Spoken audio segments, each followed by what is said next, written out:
purpose of IR. The only thing IR allows us to do is figure out bonds. What we do, the instrument doesn't do that. Technique does not do that for us. We take this information and we figure out the functional groups a molecule has. But here's what I want to stress on. IR spectroscopy does not tell us functional groups. Nope, it does not. IR spectroscopy simply tells us what kind of bonds. We take that information and we figure out, this is a user who figures out the kind of functional groups the molecule. So without going into any technique, any instrumentation, I really don't want to get into the physics of this entire. It's a pretty useful technique because it helps us figure out the kind of bonds a certain molecule has. Let's get into the application of this technique. That's where you said the more bonds, the less energy. Stronger bonds, the less. Stronger. More energy. Every bond vibrates. Every single bond vibrates. The stronger the bond is, harder it is to vibrate. So what I wanted to do here, by the way, FYI, I'm going to give you some tables. I'm going to give you an IR table. I'm going to give you NMR tables. You already have pKa tables. One of the things I would strongly urge you to do is not memorize. Did I pass out enough copies? I did make extra copies. Please pass. Oh, I didn't realize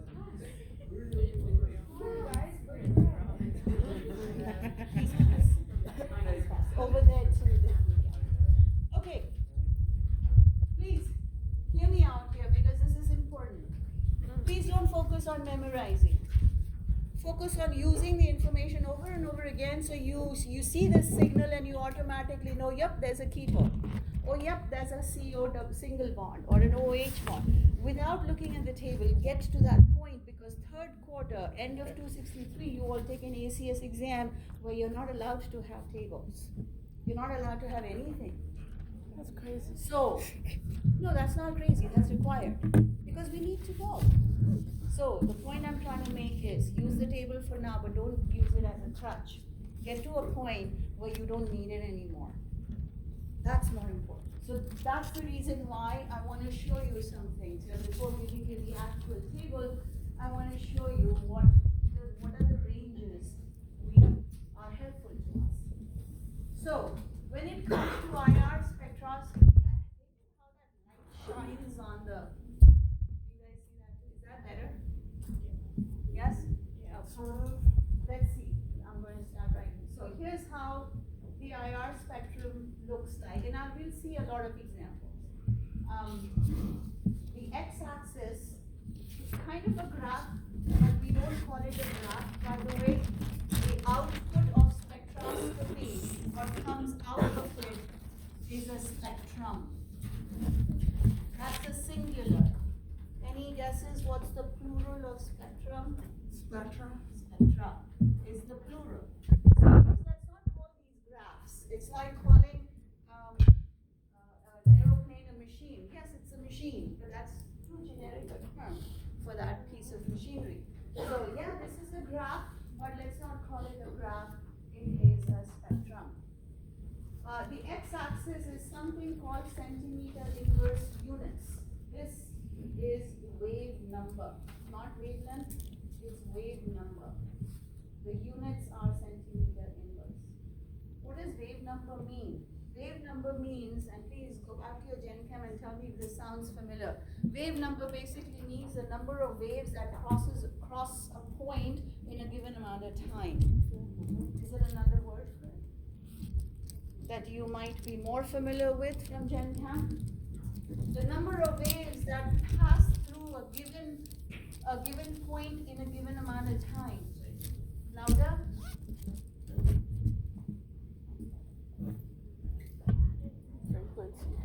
Frequency. That's the definition of frequency. Frequency is how many waves can cross a given amount of space in a given amount of time. That's what wave number is. So the How are frequency, by the way, what's the symbol for frequency? What's the frequency? What's lambda? That's wavelength. What's this symbol for frequency? Isn't it new? Yep. Haven't seen it before? I bet you have. Because in Gen Chem, when you guys talked about the Bohr model and all of those energy did we do this? Or Yeah. what is that? That's frequency. Because frequency and wavelength are inversely related to each other. If frequency goes up, wavelength goes down, and vice versa. Yes? Is that a V or is that just a? That's a Greek symbol, or Latin Greek, I think, same as lambda. It's not a V because V is velocity. It's a fancy V. So it's that part is the same, but the other part is kind of curved, and that was bad. It's Okay, when you Well, whatever. curved. So it's not a V. V is velocity is what we reserve that for. This is it's called pronounced as new. But yeah, anyways, that's a symbol used for frequency. Do you guys all remember one?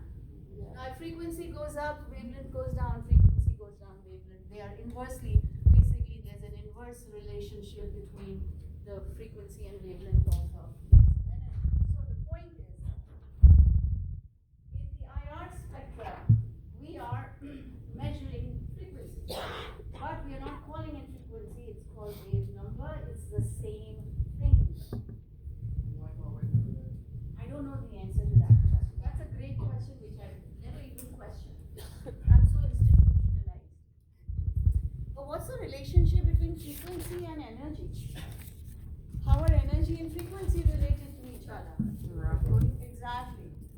Because H is Planck's constant, it's a constant, so basically there is a direct relationship between frequency goes up, energy goes up. Frequency goes down, energy goes down. Isn't that right? Yes? So notice in the IR spectrum, what you will see is the x-axis, in a way, is energy, but not in the form of energy, it's in the form of wavelength. So energy is increasing from 600 centimeter, it can actually go to 400, let's put it at 400, not 600, all the way to about 4,000 centimeter inverse.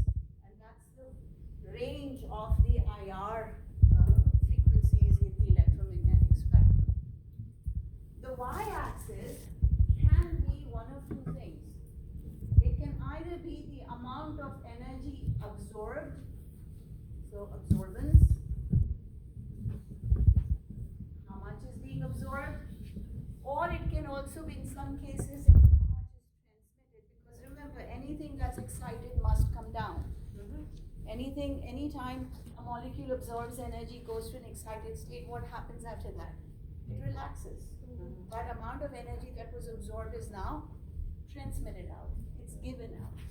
So the point is, most of the times the ones we will see will have absorbance, the amount of energy absorbed. But in some cases it's transmittance, which is fine. It means the same thing actually. Don't pay attention to that. Everybody okay? No. Now when I look at an IR spectrum, I'm going to use a pencil for this. An IR spectrum is divided sorta into two parts. Does anybody have a pencil I could borrow? Thank you. And those two parts are, let's say, around, and these are all approximate numbers, guys. Please don't take these to be, oh, that's what she said. It's 1600, it can't be 1599 or 1650. No. These are approximate ranges that we are talking about. So, around there, the higher energy part of the spectrum, I like to call the diagnostic area of the IR spectrum. Spectra is plural. Lower energy is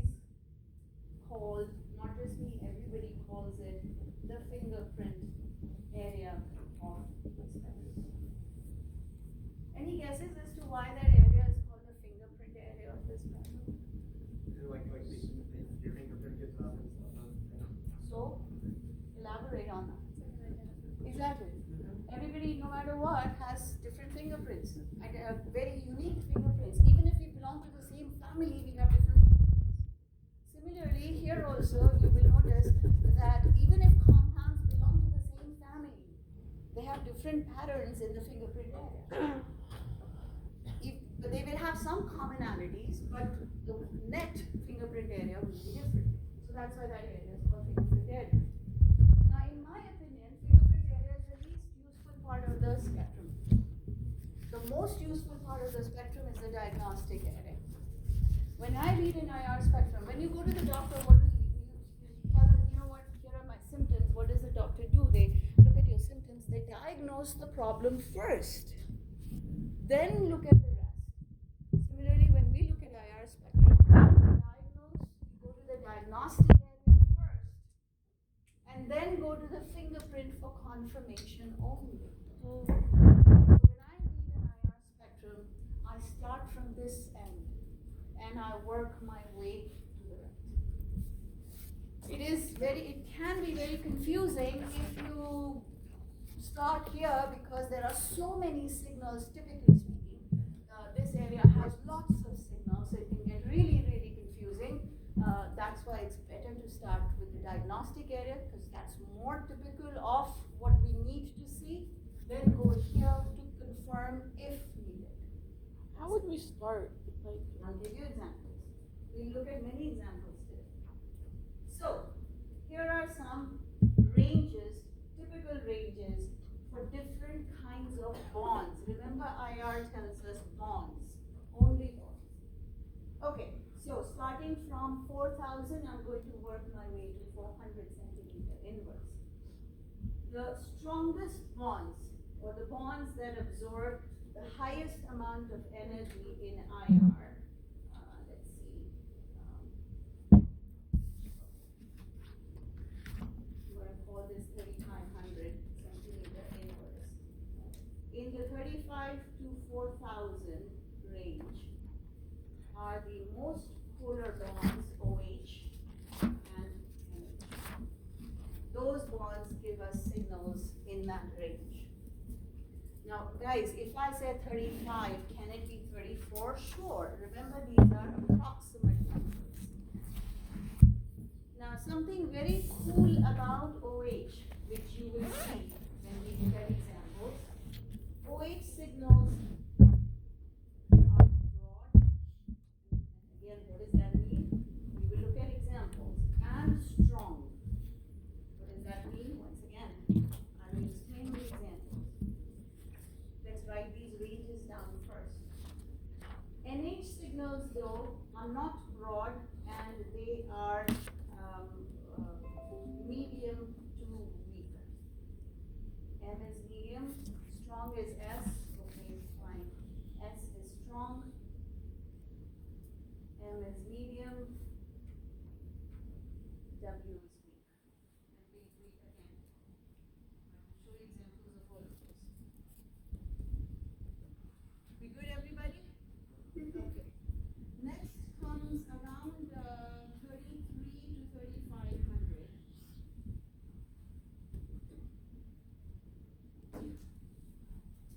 Is where only one bond shows up, absorbs energy, and that is sp hybridized carbon-hydrogen bond.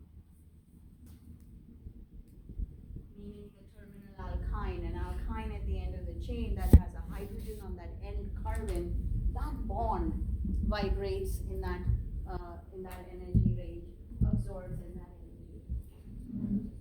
We good? Personally, I find this value very, very useful, and that is 3,000. I find this value very useful, 3,000. Because just above 3,000, around 3,000 and 3,100 range, is where sp2 carbon-hydrogen bonds show up. How do I write? I didn't plan this very well. sp2ch bond, hybridized bond shows up.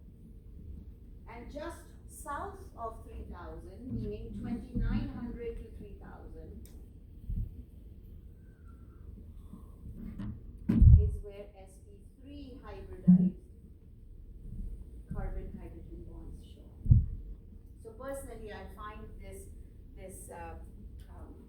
3000 mark to be a very special boundary, because to the right of it is sp3 hybridized carbon-hydrogen bond, and just to the left of it would be sp2 hybridized carbon-hydrogen bond. Please notice we are focusing on bond, not atom. It's a bond. We good, everybody? So far? The next useful area to look out for absorption is around, again, 21 to 2300. So I'm just going to call it 2200 for now. But these are ranges. 2200 is where triple bonds show up. Can you tell me which families have triple bonds? C, carbon, Okay, triple bond, so carbon. alkynes. Who else has triple bonds? Exactly. Those are the only two triple bonds possible, either alkyne or the nitriles in the cyano group. So triple bond generally shows up around there. Very easy to pick out because nothing else very notable shows up in that area. Then comes again a very, very important range in the IR, and I would call it from 1800 to about 1650. Once again, very, very important range, about 1650.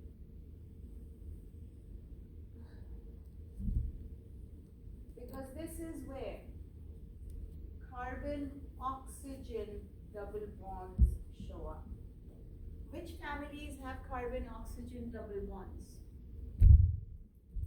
Ketones, esters, aldehydes. Yeah. What else? What else? Amides, acid anhydrides. So any family that has C double bond O, the C double bond O will show up in that range. The bond, please remember, IR gives us bonds, not functional groups, not families. We take that information and figure out what family the molecule belongs to. So this is also a very, very important range. And these are very strong signals. These signals cannot be missed if it's there.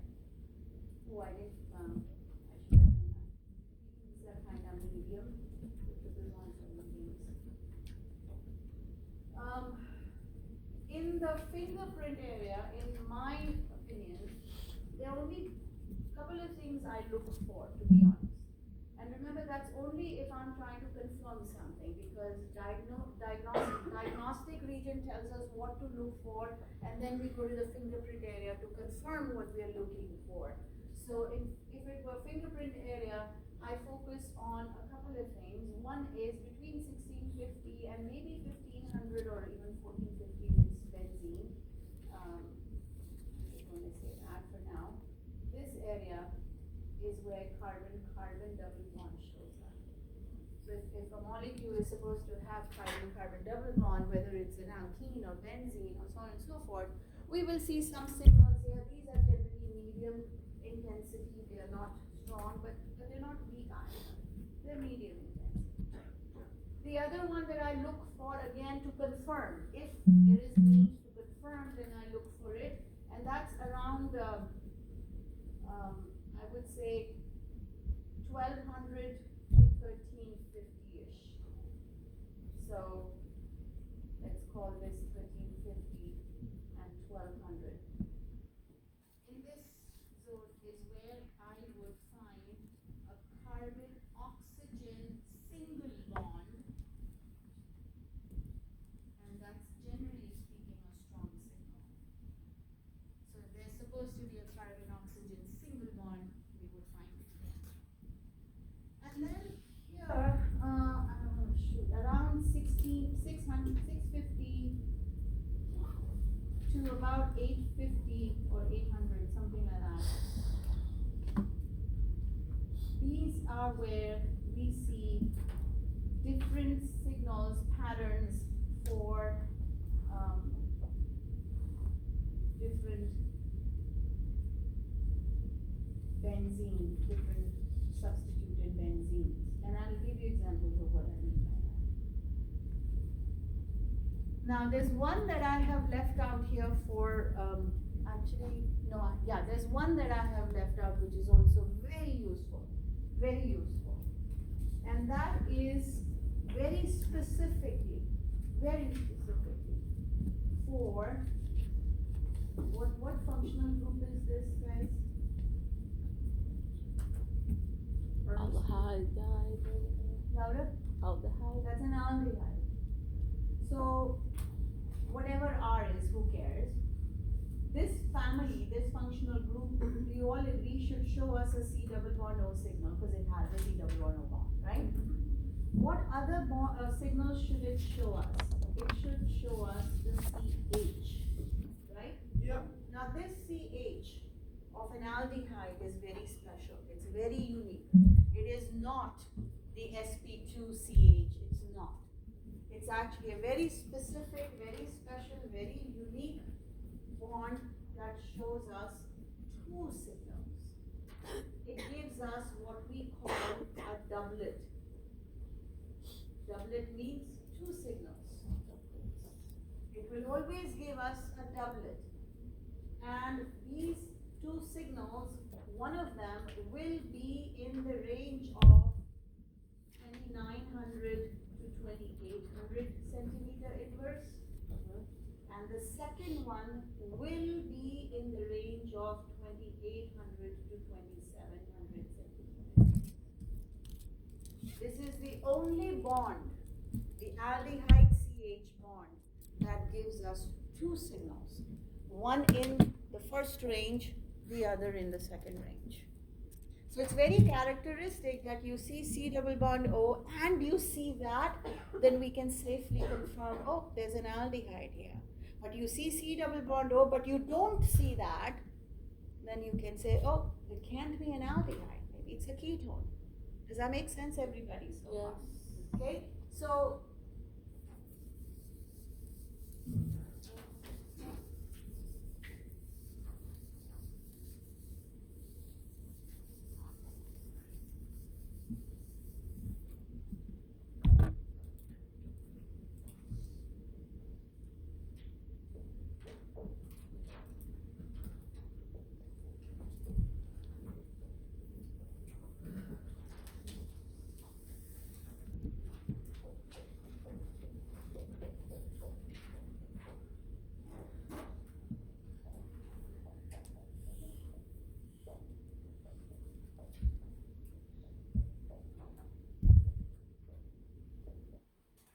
as an example, these 5 families of compounds, they all have C double bond O's. So we all agree that they will all show us a signal in the 1800 to 1650 range because C double bond O, this bond shows in that range. Do you all agree? Yeah. Everybody? So if, let's say, I'm looking at an IR spectrum that shows me a signal in this range, what are some clues I can use to decide which family it is? So in addition to that bond, what other bond should I see for an aldehyde? CH. What does that look like? This is the doublet in these ranges, right? Everybody agrees? Right? Yeah. Let's leave ketone out because ketone is like if nothing else works, it must be a ketone. If it's a carboxylic acid, yes, you will see that bond. You will see that signal. What else would you see? OH. There's an OH. Where does OH shows up? You will see this and you will see this. So we take those two bonds of the information and put it together and we conclude, oh, maybe there's a carboxylic acid here. Make sense, everybody? Yes? Yeah. If it's an ester, you will see this. What else would you see? Or even, for that matter, or it's either way. Where does that show up? So you will see this, and you will see that. So the combination of the two, oh, maybe there's an ester here. You guys with me? Yeah. What about an amine? You will see that. What else? The and the You and also a. see that in that range. If you don't see any of those, then it's probably a ketone. You guys with me so far? Yes, Karen. So the ones that are boxed in red, those are all doublets? No, only that is a doublet. This is a unique, that's the only one that's a doublet in the IR spectroscopy. Nothing else. So, are we all okay so far? Yeah. Now, something else to remember about IR spectroscopy. IR spectroscopy is always used as a supplemental piece of data. IR spectroscopy can never be used by itself to figure out the structure of a molecule because IR spectroscopy is not quantitative. Meaning, I cannot look at a signal in IR spectroscopy and say how many OH bonds there are, or how many C double bond O's, how many CH's. We can't do that. IR is not quantitative. IR does not tell us how many of a type of bonds a molecule has. It only tells us whether a certain kind of bonds exists or doesn't exist. That's it. So that is why IR can never be used on its own. IR must always be used with other techniques such as NMR and mass spec and other things. So these ranges, it would be a good idea for us to get really familiar with them so that even if you forget the actual value where a certain bond is supposed to show signal, you can at least still know where approximately it shows. Okay? Now your book has I'm sure has an IR table. This is my IR table that I stole from a different book. Again, don't focus on the actual values. Don't focus on the actual values. Focus on the range. Save the table. Use it. But use it not as a crutch. Use it as a tool that you can start then finding patterns. Now here are some typical ranges of different kinds of COs, C double bond O's. If it's a ketone, it's around that range. If it's an aldehyde, it's around that range. If it's an ester or acid halide or blah blah blah, their ranges are listed here. Again, do not memorize. That doesn't really help us. And benzenes, those are actually very, very useful. If you are expecting there to be a benzene in the molecule, then at the bottom of this handout you see some very, very clear patterns we see. If it's a monosubstituted benzene, meaning only one side chain, you see signals in that area. 1,2 disubstituted or 1,3 or 1,4 disubstituted. We see very specific patterns. Everybody okay? Yeah. So far? Yeah, I want to show you some spectra. By the way, this packet is on canvas. I didn't ask you to print it because we really don't need it. And I'll show you these spectra. And we will look at them from the point of view of A, understanding what does she mean when she said strong, medium, weak. B, just looking at the trends. Looking at do they match the ranges we just talked about. Sounds okay? And then we'll do examples on our own. We'll solve some problems and we'll look at them. Okay, so the first spectrum that I'm showing you, nowadays actually they look much better, they look cleaner. This is probably from a very old instrument that had probably one of those old dot matrix printers which hope you guys, no one has ever seen those before. That's what we used to have when I was a student. Very old. So the paper used to be this grid kind of thing. It looks much better now. Forget about all of that stuff. The point is, the signals don't go up, the signals go down. The baseline is the top part. And as the energy is being absorbed, the signal dips. So we know this energy was absorbed. I should be writing on that. This energy was absorbed.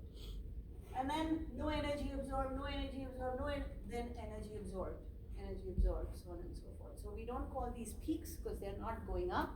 I call them signals or bands. People use that term as well. But we are looking looking at the signals going down, not going up here. Please notice, starts from about 400 centimeter inverse to about 4,000 centimeter inverse. That's the IR range. So that's the whole range we're looking at and see where the absorption is happening. Are we okay, everybody?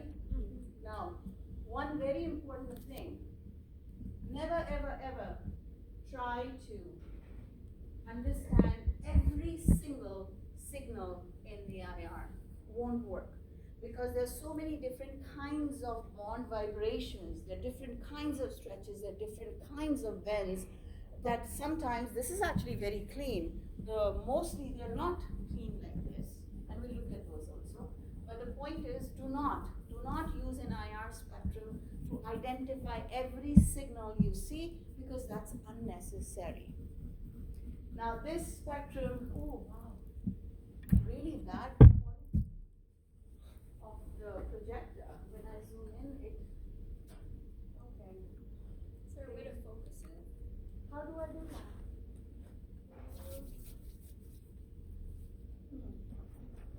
I don't know how to do that. Ooh, better. Let's see.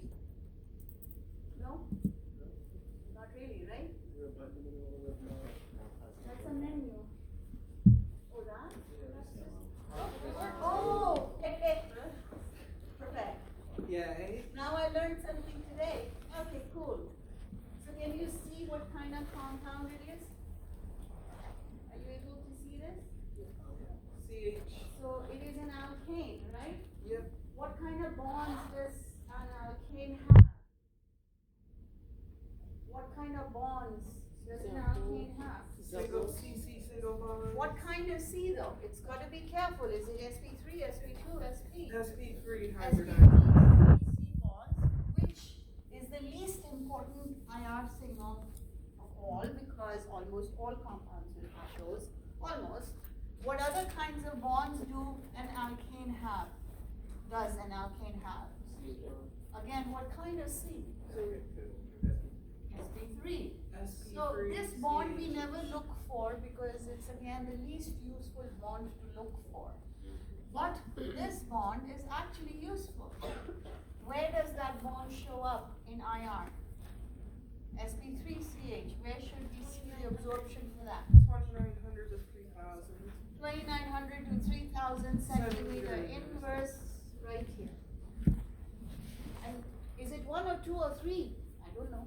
I can't tell, because IR is not quantitative. Every single CH bond in that molecule is vibrating. This is the stretching area, by the way. The bending areas is in the fingerprint.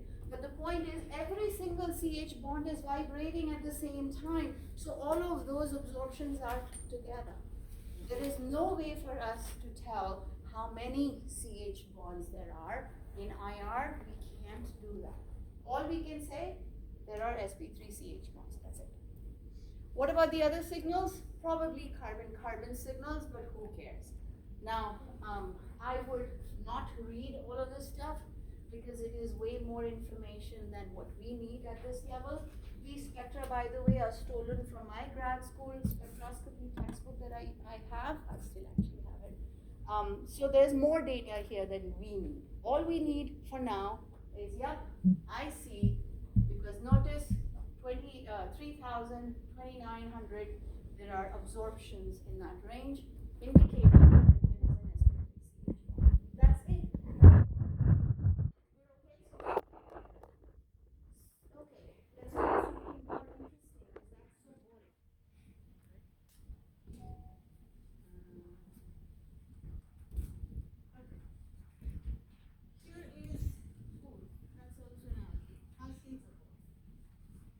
Can I go to an alkene? There we go. So here is a spectrum of an alkene. Again, IR is not quantitative. IR does not tell us how many bonds of a certain kind there are. But if it's an alkene, what kind of bonds do we expect? What kind of bonds does that molecule have? C double bond C. Do you agree?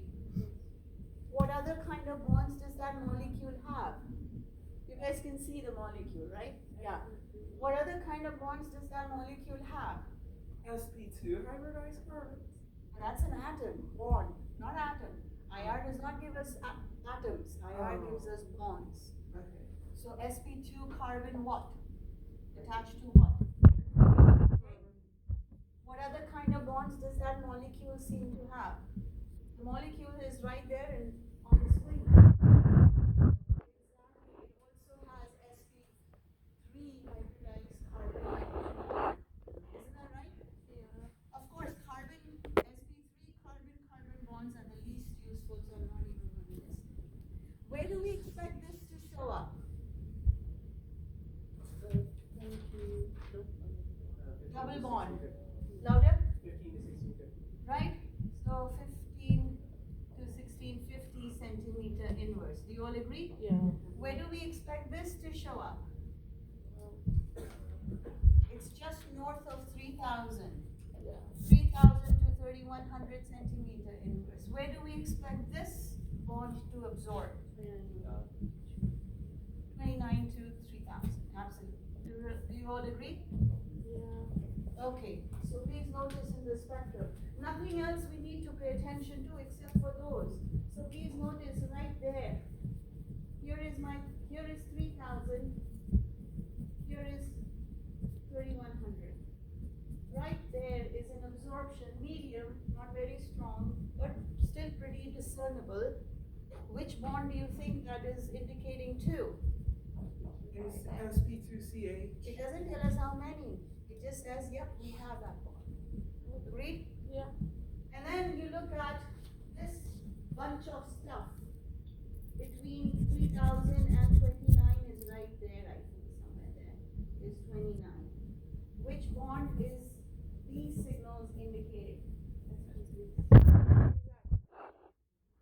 then notice there's really nothing here because there is no OH, there's no NH, there's no sp carbon hydrogen bonds, there's nothing here.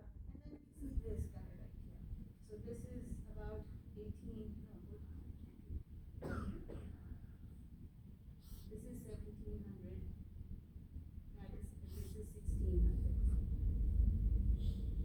So which bond do you think that is indicating to us? Carbon double bond. What about the other signals? My simple answer is who cares? We don't care. They're the fingerprint. Because IR can't be used for us to actually pick every signal and tell it. Is that saying? Because there are different kinds of vibrations in a molecule. So we don't really care. We really only care about these three which we see. We are done. Nothing else matters. Are we okay so far? Yeah? Yep. Okay. Here's another thing. Once again, I'm going to ask you to ignore everything else except what the signals that are actually useful. Notice here is our sp2 carbon hydrogen bond between 3000 and 3100. Then between 2900 and 3000, all of this stuff is sp3 carbon hydrogen bond. And then we have this signal right here around 1600, which is indicating this carbon double bond, and we're done. That's it. That's it. Nothing more. I mean, there are other signals, but again, we don't need to get into any of that detail because as far as the alkene that's shown on the paper, we are done. Now, please look at this one. By the way, as I said, this packet is on canvas in case you wanted to take a closer look later on. Please don't get into all of this detail at the bottom, but let's focus on the structure. The structure is shown on the top of the page. Can you tell me what bonds do you expect in that structure? sp2 and sp2ch. Okay, yeah, we expect sp2 carbon hydrogen bond. Where does that show up? Where is the absorption of sp2ch? 3000 and 3100. Okay, and then sp3ch, where do we expect that bond to absorb? 2900 to 3000. Okay, what other bonds do we expect in this structure?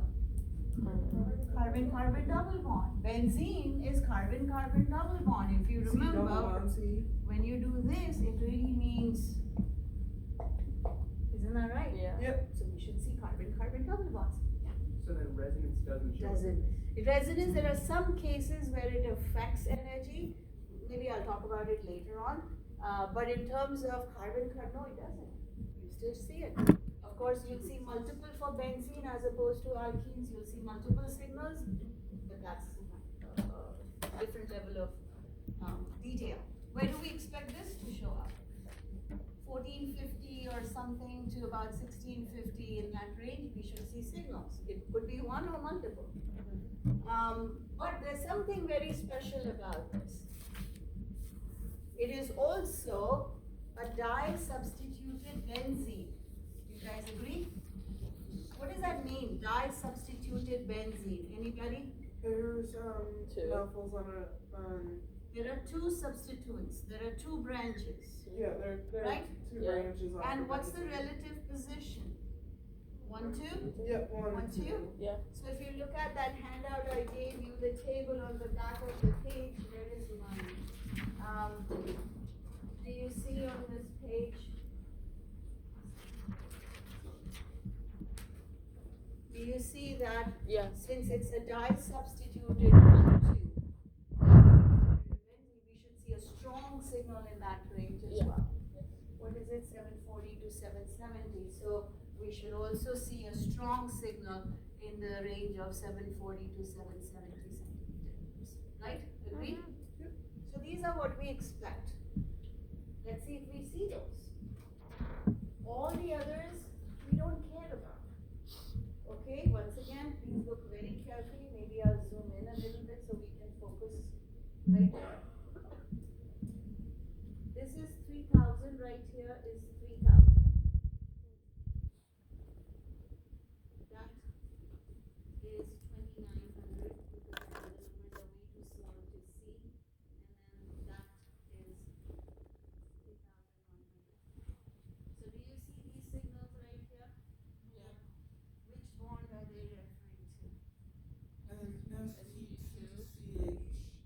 And then there are these signals right here. Which bond do you think they are referring to? ST3CH.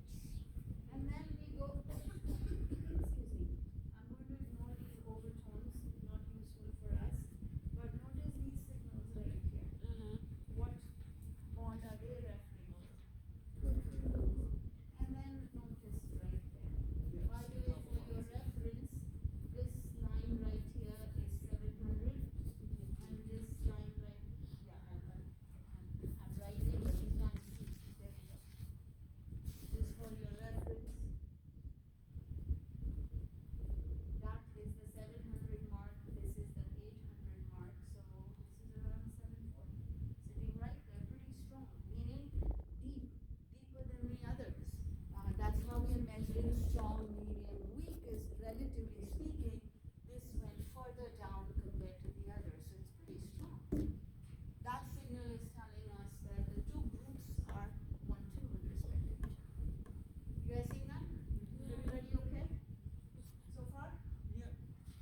okay? That's cool.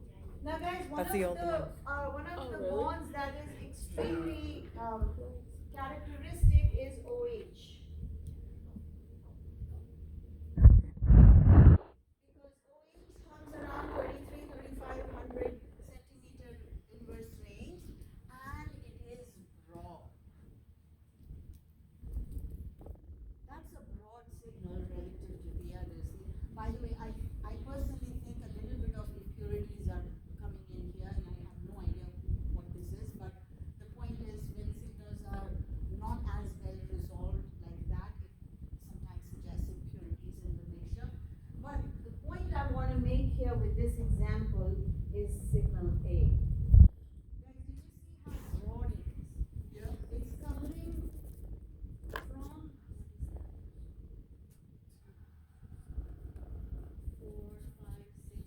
covering from 3,700 to almost 3,100. It's covering an entire space of the spectrum. There's only one functional group. Excuse me, I misspoke. My mistake. There's only one bond that gives us broad signal and a strong signal. Which one is that? It has to be. This signal is an OH bond. The other, right? What about signal B? What bonds is that you think referring to? Exactly, because there's a benzene ring which has sp2ch bonds right there. These are being shown with signal B. What about C? Exactly, right there is sp3ch bond that's showing up. And then what do you think with signals? And it's very difficult to actually isolate, but I would say these guys right here. Which bond are they pointing towards? C Louder? C double bond O. There's no double C bond double C. bond O in the molecule. Okay. So these are C double bond C with the benzene ring. And then of Yeah, but course you see the signal I right here at around, or maybe H. I think H is probably the better one because it's around 740, which is for a monosubstituted benzene. What is needed for monosubstituted benzene? One branch. No, but what signals are? Oh, okay. Actually, monosubstituted benzene you should get two signals, I don't know.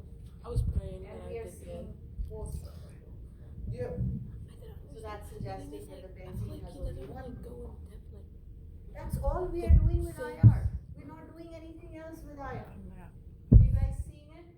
I'm so Everybody? confused with the math. I just want So to show you some I don't spectra care. so you get familiar with what to expect. Once again, when I How see do you this, think it this is? broad thing, do you think automatically it I is? look for an OH bond. And then of course there is sp2ch bond, Yeah, me which too. benzene has. Then there are carbon-carbon double bonds, which benzene has. So, and we are done. Notice how I'm cherry picking the signals that are useful, and I'm I leaving was the good rest. at alleles. We good? Yes. Was it 3 hard for you? Like, It was like tough. no, No, with them. no. I did that one like in a heartbeat. Yes, Yeah, you but will. the But other then ones, wait. I had a trouble with. No. Or yes, I mean, I did it. absolutely. I gave them Or but I haven't. with a certain number Bro, of choices. but we will mic Okay, it and I a have a beat. If you worksheet do the ready work, with you'll all get of it. those. So So you can feel like Zoom. but what kind of questions can we really solve based solely on IR? Not that many. So I have that. But before we do that, let's at least get familiar with what to look for. So that's a ketone. Here are your sp3 carbon hydrogen bonds. Look at that bond. What is that signal for? What bond is causing signal? C double bond O. C double bond O signals are very strong. Typically speaking, they're very easy to pick because we can't miss it. They are oftentimes the most strong. OH is strong as well, and C double bond O are pretty strong as well. So you're like, okay, I can't miss that. Now, can it be an aldehyde? What if the structure above weren't drawn? Could it have been an aldehyde? No, because it doesn't have the doublet. Their aldehyde CH must show also, and I'll give you an example of an aldehyde also, but there is no doublet in the 28, 29, and 27, 28, and 28, 29 range. In aldehyde. There is no signal, well, that's a little confusing, but yeah, there is no signal, strong signal in here to indicate a carbon-oxygen single bond. So it's probably not an ester. Can it be a carboxylic acid? Can it be a carboxylic acid? No, because there is no OH. Yeah. So that's what we are doing is we are taking bond information from IR, putting that information together to draw some conclusions. Here is an aldehyde, just a random aldehyde. Don't get hung up on all the signals. We cherry pick signals from IR. So when I look at the structure of the aldehyde that's on top of the page, what do we expect? Well, we expect A. What is A? Which bond is being shown in A? The SP. Yeah, SP squared. Then what about B squished in the middle right there? All of those. SP3CH. Yeah, SP3 And then look at this D. What do you think D is? The C double bond O. So therefore let me zoom in. So there's a C double bond O in combination. Oh, wait, there we go.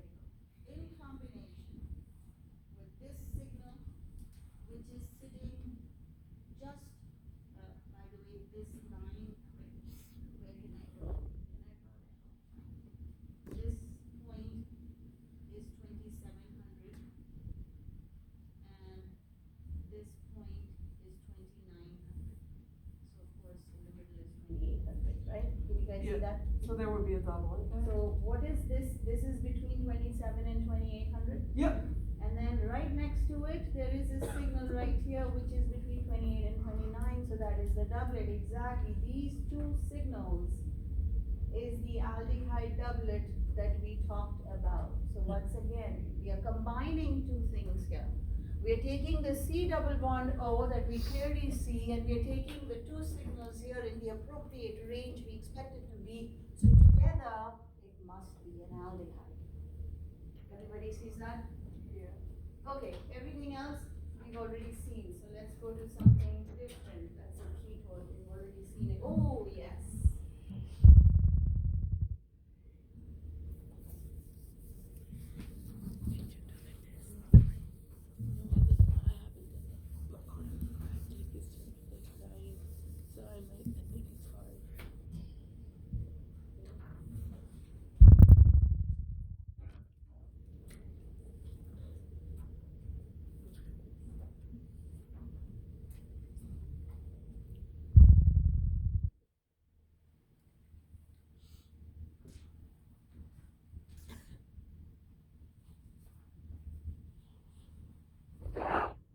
Just two examples to illustrate a point.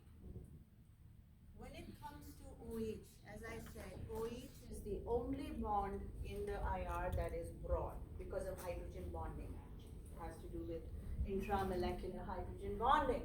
So where do we expect this bond to show? Anyone?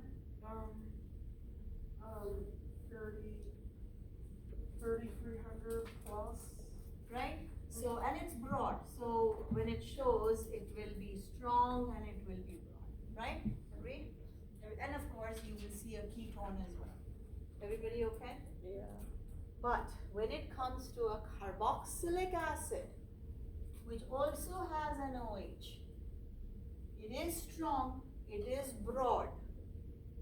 But this is broad, that is broad. Does that make sense? Yes. Yeah. Let me show you what that means. If this broadness is in that range, this broadness can go anywhere in that range. The same string. Generally, yes. So the next one I want to show you is a carboxylic acid. The OHs are different visually on IR. They are both strong, they are both broad, but this is broad in a narrower range that takes up a lot more space. That is it, without even looking at anything. Notice how that signal starts at around 3600. 34, 36, Yeah. ends around 23, 2400. It's taken up that whole space. That is without a doubt a carboxylic acid OH. No doubt about it. This signal is a carboxylic acid OH, not an alcohol OH. That is an alcohol OH. This is a carboxylic acid OH. Very different visuals. But then in conjunction with that, or in addition to that, we are also seeing a very clear C double bond. Does that make sense, everybody? So please notice the difference between the OH of an alcohol versus an OH of a carboxylic acid. They are very different. And because the OH of a carboxylic acid spreads out a lot more, the CH peaks through. This is the sp3CH that kind of peeks through the OH absorption. Does that make sense, everybody? So wanted to show you that so we can understand, oh, alcohol OH.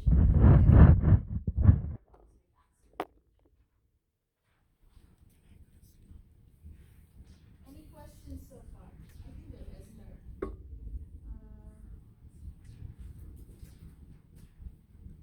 We okay so far? Yes? Again, please do not memorize. Memorization is short term. Remembering through use is long term. So let's address the question you asked earlier. Well, how do we use this to solve problems? Okay, let's look at those. Maybe we start somewhere.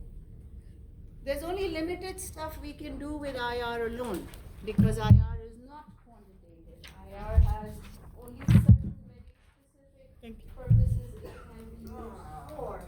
So I have this worksheet with the type of problems you can expect for IR. Oh, I thought we were gonna get out happy Did today. we get a No worksheet? packages. Yeah? Okay. Let's look. So the first kind of problem that you can be asked based on hate IR chemistry. alone is question number 1. Here is the structure. What do you expect? You know, what are the bonds? Therefore, what are the signals? IR signals. You should expect to see those bonds. So let's try out a few of these. A couple of them at least together. The rest you can do. Thank you. So let's look at A. When you look at that structure, can you tell me what bonds, not functional groups, bonds does that molecule have? Properties? Hybridized carbon. Again, not atom, bond. Bond is always between two atoms. Okay, there is an sp, the sp hybridized carbon-hydrogen bond. Okay, what else? Carbon-carbon triple bond. Okay, what else? Doesn't it have sp3 hybridized carbon-hydrogen bond? Yeah. CH2, Right. CH2. What else? Doesn't it have NH bonds? Yeah, it does. Those are the main bonds. Remember, the bond that we are not talking about is the plain old simple carbon-carbon sp3 carbon-carbon. Those are boring. Agreed? Okay. Where do we expect their signals? So where do we expect this to absorb? 35, and again the units are centimeter inverse. 35 to 33 centimeter inverse. Agreed? Now where specifically there, we can't predict that. It's somewhere going to be there is all we are doing. Everybody okay? Okay, next one. Where do we expect that one to show? Around 2200. Okay, next. Where do we expect this to show? 29 to 3000. What about NH?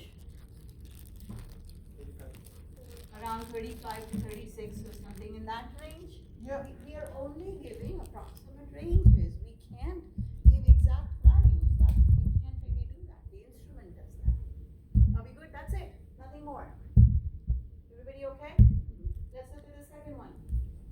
So once again, when you look at the second structure, what are the bonds?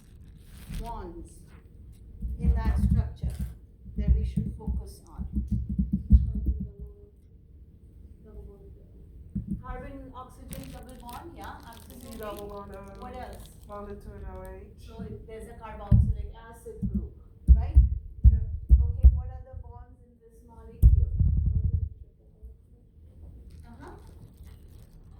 Carbon triple bond, C triple bond I. What else? Please don't ignore the sp3ch. SP3C single bond H. That's it, right? Now let's talk about the expected IR signals. So where do we expect this to show up? 29 to 3000 centimeter inverse? Yeah. Agreed? Where do we expect that to show up?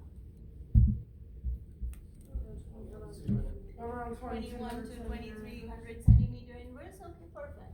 Now here I want to go to that last because it has two types of bonds. It's one group, but it will show us this and will show us that as well. Where can we expect C double bond O to absorb? 1650.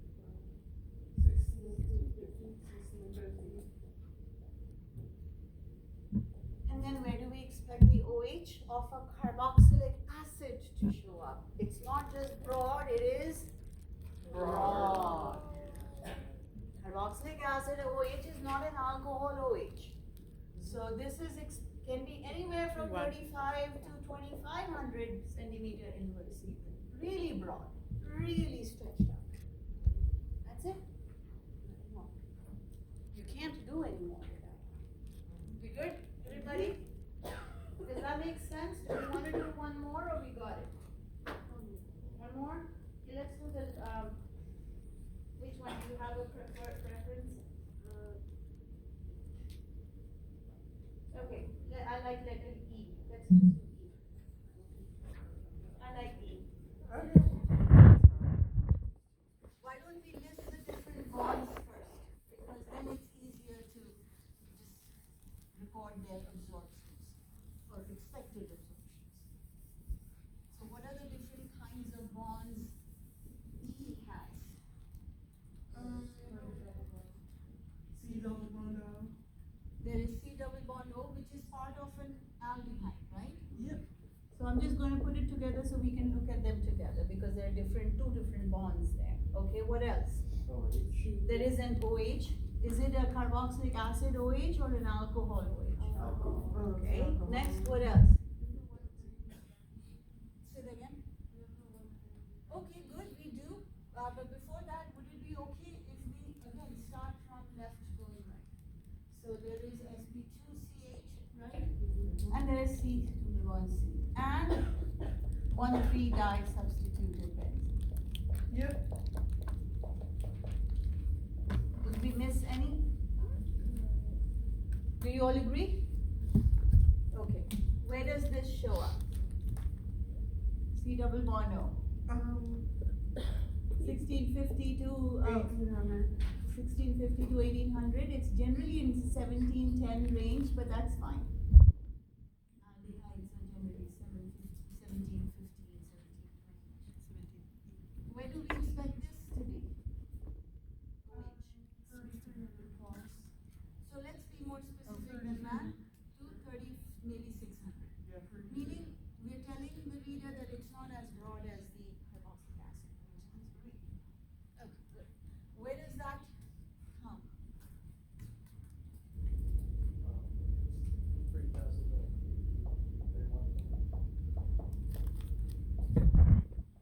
How about C double bond C? Anywhere from 1450, 1500, whatever, to 1650, right? And then 1,3-di substituted benzene. we expect two signals. If you look at this bottom part of that table, we expect one signal at 650 to 710 centimeter inverse and one 765 to 830 centimeters. Two signals. Everybody okay? That's all we are doing in questions such as this. Here's the structure, what do you expect? Okay, let's look at the bonds. What are the bonds it has, and then make predictions. Okay. The other kind of question that IR alone can be used to answer is question number 2. How do we differentiate between two compounds using IR spectroscopy alone? Now here we are not focusing on all signals, we are focusing on differences. What are the differences that will help us decide whether the spectrum you're looking at is for the first structure or the second structure? So what do you think? How would we be able to use IR to differentiate between the ketone or the aldehyde in A? sp2 versus sp3 what? Hybridized CH. Yeah. You're talking about this bond right here. What do you expect to see in IR? What do you expect to see that will help us decide whether it's the first one or the second one? It's an aldehyde CH, which is very different. It's unique. It's special. Exactly. Doublet. And the doublets will be in which range? 2900 to 2800 and 2800 to 2700.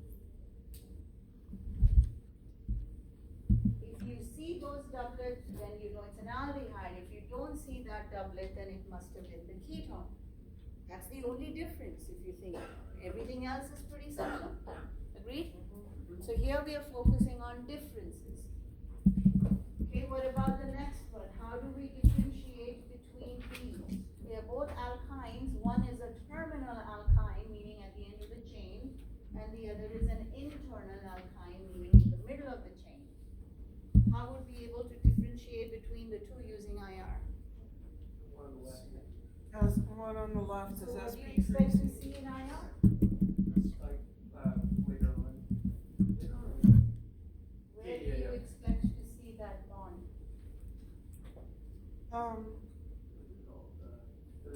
2900 to 3000. Nope, that's an sp hybridized carbon, not sp3 hybridized. That's sp-CH.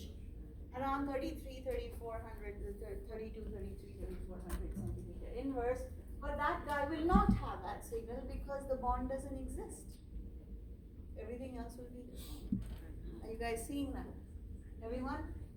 So that's another kind of question that can be asked of you that, hey, how do you differentiate between the two? How about C? How would we use IR to differentiate between C? NH2 and OH. Okay, so what? How would IR help us decide whether it's NH2 or OH? And broad. NH signals are not strong, they're medium and not broad. Exactly, that is going to be the best way to distinguish because alcohol is strong signal, they're in the same area of the spectrum and broad. Whereas the NH signals are medium intensity and not broad, but in the same range. Okay, how about D?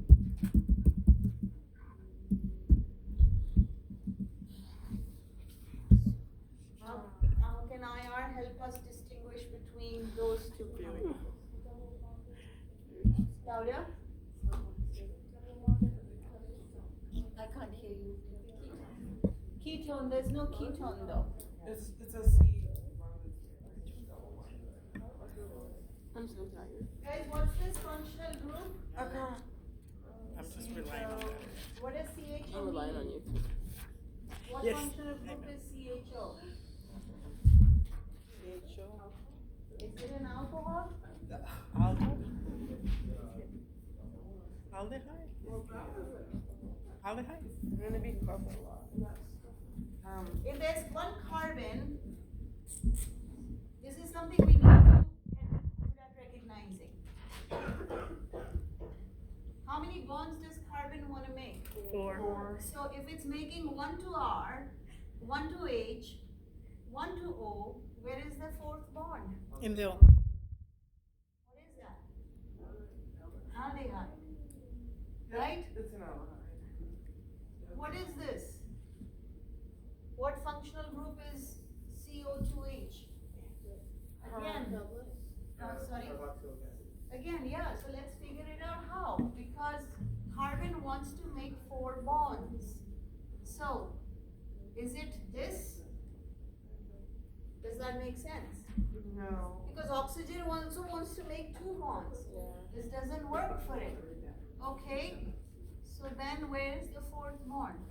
So let's start recognizing different ways of writing functional groups because, you know, these are the important.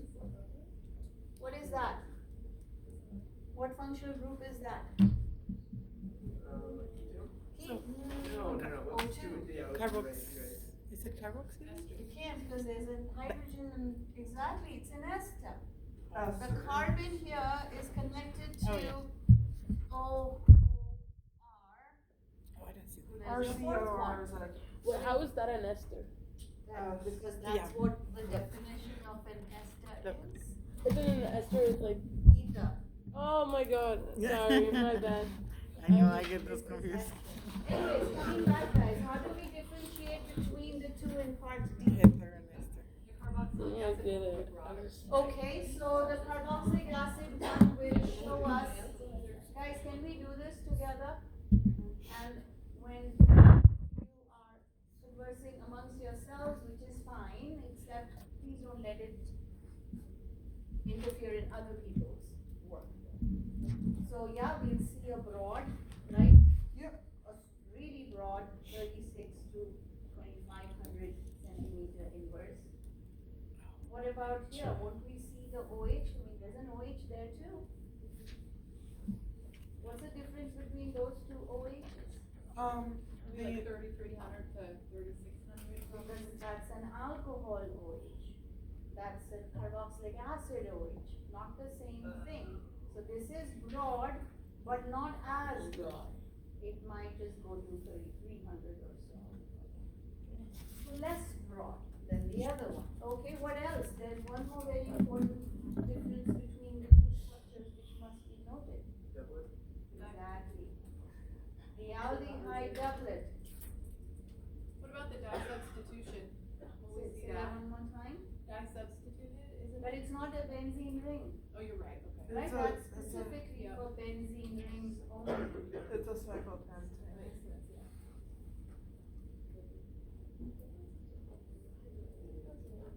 Exactly. Guys, does that make sense? Mhm. Are you guys okay with this type of questioning? Okay, here are two. Which one? Well, how do you differentiate? Yeah. The third kind of questions that we can work with just using IR is the rest of this worksheet. They give you the spectrum. You decide which compound matches which IR spectrum. So if you look at the next page, there are F6 structures given, and there are 6 spectra. IR, no, 5, 1, 4. Is there more on there? Yeah, only 4. I just gave you 4, okay? And you got to decide which structure goes with which spectrum. Match the spectrum. So let's look at the first one.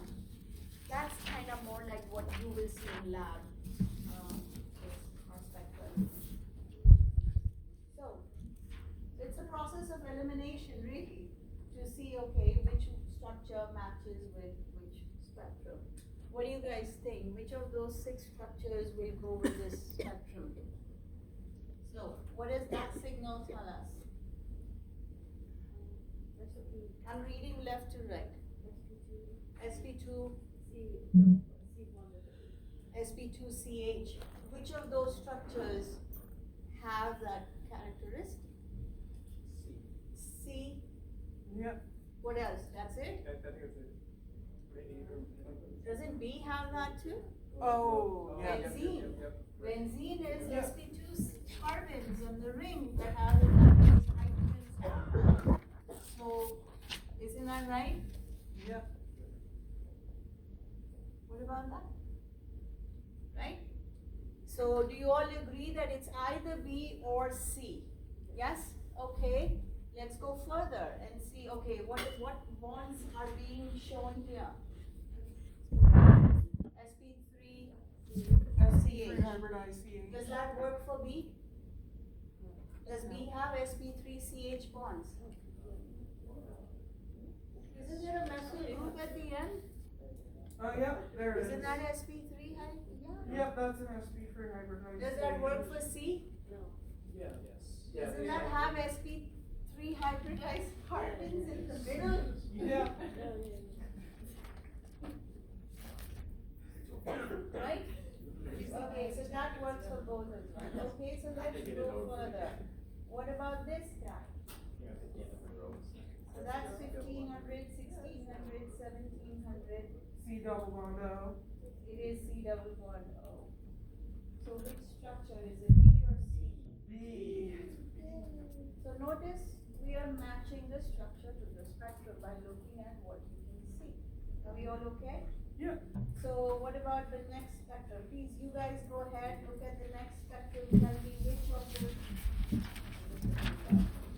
the structures match that spectrum.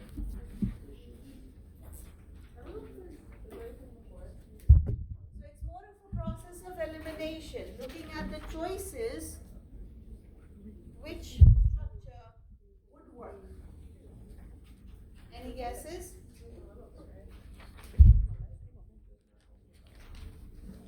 CH. So which bond is being shown here? SP what? That's 3000, that's 2900. So sp3 SP3CH. Yep. Which ones can we eliminate? Can it be B? Can this belong to B? Yes. Yeah, B. because it has a methyl. Can this spectrum belong to B? Yes, it has methyl, but notice there are no sp2CH bonds shown here.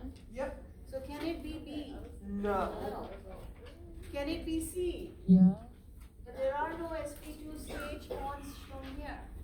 C has sp2 carbon hydrogen bond. You guys all seeing that? So can it be B? Can it be C? No. Can it be D? Sure for now. Can it be E?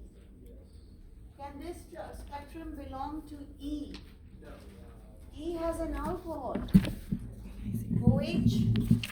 There isn't that strong broad signal. There's no broadness in it, so it can't be. Agreed? So it cannot be. So it cannot be E. What about F? Can it be F? C double bond O. Can it? So there is a C double bond O, right? No, we're matching with these ones. Everybody with me?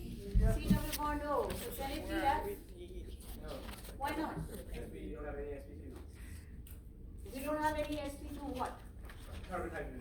But okay, but that's not for an aldehyde. We don't have the doublet. Okay, I guess The, that counts. yeah, different. Don't have the doublet, right? So can it be F? No. So here are our two choices, A or D. Which one? A or D? Because there's a C double bond. Oh, Yeah. strong C double bond. Oh, is everybody seeing that? That's really what we're doing. We're matching which one fits. What do you think about the next So that one? hit this from this. I don't remember ABC. Okay. Right? What jumps at you when you see the next spectrum? The broadness. There's only one structure that has an OH. Do you all agree? Yeah. Yeah. Okay. So this is E. The next one, actually, I think if I remember correctly, What did you see before this? Like at the I beginning? think it has, I'm gonna ask her to take a picture of it. It was like this, and she. actually has an impurity. No, but What did you see Guys, before? could you disregard What do you this mean? signal? This is The probably beginning of the some class. electrical water Because I got that here is late. showing She up. was just talking about this. She was You talking ignore about the that bonds. signal. Before So you which came, one do she you did think? nothing with this. But was there something No. important that I need to know? No. Exactly. She was It just, has- it we does did make the you people look did the very quiz and then closely. you came in like 10 minutes So later. these signals After are the quiz is done. ST3CH. So you, But notice that one, and do you see this little bump? That one, so this is 3,000. That is 2,500. So that is 2,600. That's 2,700. That's 2,800. 2,900. So you have one between 27 and 2,800. You have another one between 28 and 29. Double it, exactly. So what is that? And exactly. So what is that? An aldehyde. Which structure has an aldehyde in it? Oh, yeah, it would have to be, That's it. COA. So IR has limited use because there's only so much you can do with IR. A, you can make predictions. B, you can use IR to differentiate between different structures. And C, if you have an IR spectrum and choices of structures, you can match. Make sense? We are not doing anything beyond that for IR. Okay, let's go ahead. Why don't you guys work on the next question together? There are these 1, 2, 3, 4, 5 compounds. can I do the quiz? Figure I'm out gonna which ask. spectrum belongs to which I don't column. understand shit. I'm just having so tired. Me too. I was awake and asleep alternating hours last night. Yeah. Barely I slept slept 5 till 2. hours probably. I was slept at 2 a.m. I'm so tired. Yeah, and then what time did you wake up?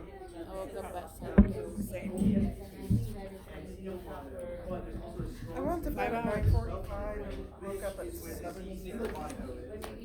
How was your biology test? Huh? Awful. I think everybody's saying Same. that. So at least one How did person. you do on your test? I mean the they So guys, any guesses? were good, but the rest. I think I got like 3 maximum correct. I hope he's doing it because she was like, Does anybody have you know, an answer horse for legs, A? just like humans, right? Yeah, I said that because we have the same A, answers. acetate? Oh, I think so, I do too.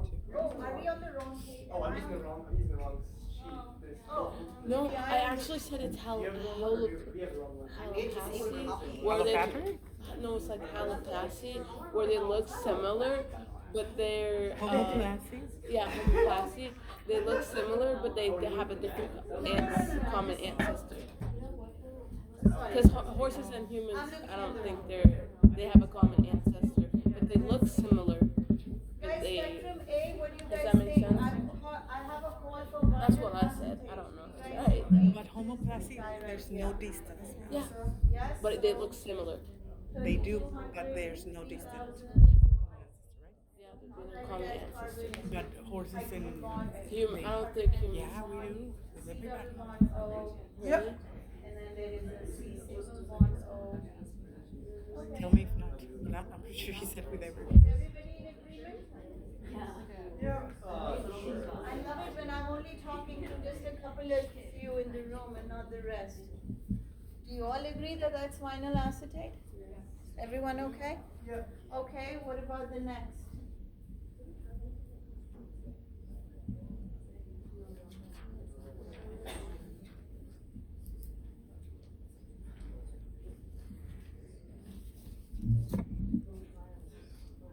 Just read it.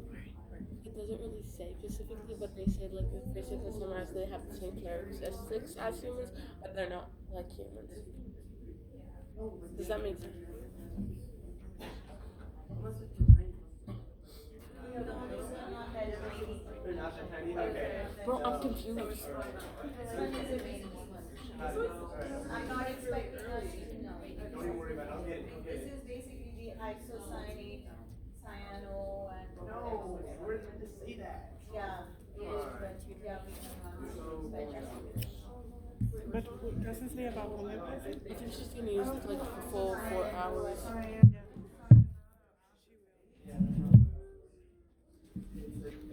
I'm gonna leave. I'm gonna ask her, can I do this quiz right now? Okay, honestly speaking, how are you guys feeling about IR? Okay, tell me, how do I help? Oh, yes, absolutely. That's a great idea. I Or agree. we can just end right now. Thank you. I didn't say that we are. This is just a suggestion thrown. Yeah, we didn't say we are.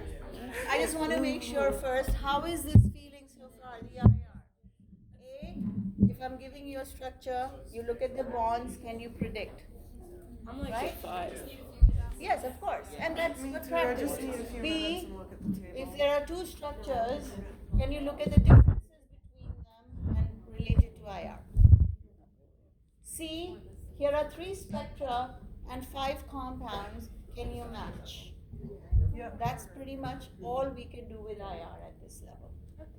Okay? Rest is, of course, practice. So, if you want to stay and practice, take a break, come back, stay and practice, totally fine. If you're like, okay, no, I'd rather sit outside in the sunshine and practice with people I actually like, totally fine as well. That was a lot. Sorry, I said that out. I meant me. You don't want to spend with me. You want to be with your friends. Go ahead, do that. Which one do you want to choose? Okay, got it. Silence said So it all. you said we don't have to memorize the table. I would discourage you from, because But then how do we memorization, know it's gonna be? practice. That's We'll why. just remember. And that's I why, will- you will remember that memorize. chart I made here kind of helps, because it's like, okay, this is about where we see this and this is about where we see that. That helps more than specific numbers. You can use the table to help. Okay, so here's the Yeah, plan in the for exam. tomorrow. We will think start so. NMR. NMR is more detailed. NMR, there's a lot. There's a lot of things to process through. So I have what, 5 more classes left this quarter? Am I right? Yeah. But then I need one for that last chapter. So that means we will need to pick up our pace for NMR as well. We will start it tomorrow, but we will need to pick up our pace for NMR. So please spend this time at least working through your IR so you're comfortable with it. And then if you have questions, bring those tomorrow and then we'll start NMR tomorrow. Yes. So this quarter, I think we're only doing one lab at the end, which is only IR and boiling point. It does not have NMR. But the first lab we'll do next quarter in Jan will be both, and I'll talk more about it at the end. Now. Yes. Okay? Questions? Thoughts? Okay, then I will see you all tomorrow. Oh, if you have words, please give